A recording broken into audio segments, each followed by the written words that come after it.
السلام علیکم ملګرو، ستاسو ورور ډاکټر اقبال یم. یو ځل بیا ستاسو په دروند خدمت کې د غزلزار میلمه کې ستاسو په خدمت کې حاضر یم. څنګه چې تاسو ته پته ده چې مونږ په غزلزار میلمه کې یو میلمه راغواړو او هغوی سره مونږ د وړه غوندې پیژنګلو کوو. د هغوی نه څو شعرونه غزلې هم اورو او تاسو ته ستاسو غوږونو ته او سترګو ته در رسوو. نن هم دغه شان مونږ سره په غزلزار میلمه کې یو ډېر خوږژبې شاعر میلمه دی چې هغه د هیڅ قسمه تعارف محتاج نه دی. فضل ربي زاهد صاحب په پروګرام د غزلزار میلمه کې درته هرکلی وایم. د کتونکو سره که خپله پیژنګلو وکړې نو خوشحاله به شو. ډېره زیاته مننه ډاکټر صاحب. ښه ده وباد راته وسه چې موږ له موقع راکړله، وخت هم راله راکړه. زما خپل نوم فضل ربي دی او ادبي نوم مې زاهد دی.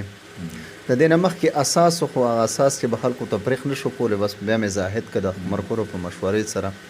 او لنډه پیژنګلو مې دا ده چې خپله شب قدر سره تعلق ساتم، مټه روډ باندې اوسېږم او ادبي ستونزې دغه دي چې بس لګیا یو، تاسو راته ګورئ، وینم راوینم. ملګرو، فضل ربي زاهد مونږ وینو ډېر متحرک شاعر دی او تر خپل وسه پورې کوشش کوي چې هر پروګرام ته ورکوټي او غټ پروګرام ته ځان ورسوي.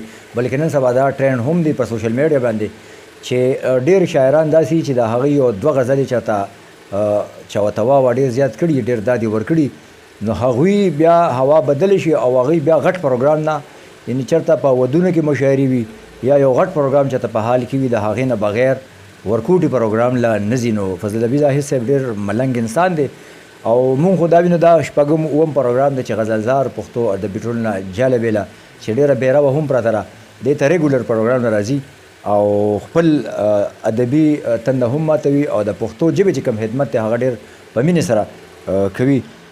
زاهد صاحب د پیژنګلو سره سره چې کوم دی دا یو سوال هم دی چې څه روزګار څه ذریعه ده، څه کوې څه نه کوې؟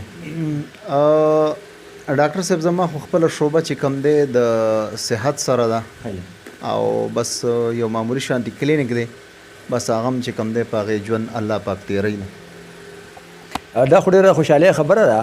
هغه یو مضمون بلکې حاکم یې لیکلی و په ډاکټر عبدالقدوس عاصم باندې چې ډېر نوموړی شاعر دی، په ګنج کې کلینیک دی. د هغې حاکي نوم ما ورکړی د پړي مزدور. نو دا ډاکټري هم د پړي مزدور، خو د دې سایز چې کوم دی د دې پړي غالبا څه د پاسه 1 فوټ سایز دی، د دې کوم چې مونږ په مرۍ ته خپله ځان ته اوله چولې سټیتسکوپ.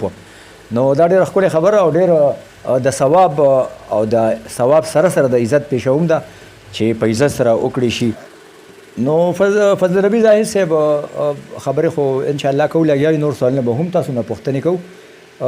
کتونکو ته که یو غزل تاسو ووایئ نو ډېره مزه به وکړي. بلکل، بس چې سره راځي ډاکټر صاحب به ووایو د غزل نه مخکې به یو دوه شعر ووایم چې د تیارو خار کې د رڼا مې ذریعې خرڅولې، د تیارو خار کې د رڼا مې ذریعې خرڅولې، ما پړندو خلکو خبرې آینې خرڅولې. مننه جي. او د خپلې خېټې دوزخ دومره سرسام کړی وم چې د خپلې خېټې دوزخ دومره سرسام کړی وم چې ما په هندوانو باندې یاره مسلې خرڅولې. مننه. او کلام له راځمه چې په دې سپین سر سپینه ږیره زه تر تا راغلمه، چې په دې سپین سر سپینه ږیره زه تر تا راغلمه، مجبوره شوې ځکه درله بیا راغلمه. او شعر پکې دی چې کلی سنګار که ګلان وشینده په غاړو پولو، کلی سنګار که ګلان وشینده په غاړو پولو، زه به موقع ته ګورم نن شو که سبا راغلم.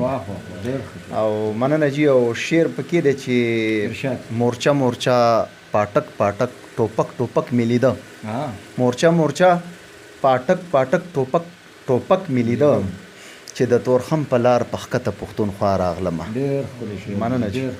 مننه جي. او د بل په خپو کې به پیزارو زخ په ابلخ پیوم، د بل په خپو کې به پیزارو زخ په ابلخ پیوم، او زه به سلګۍ سلګۍ مې مور له په جړا راغلمه.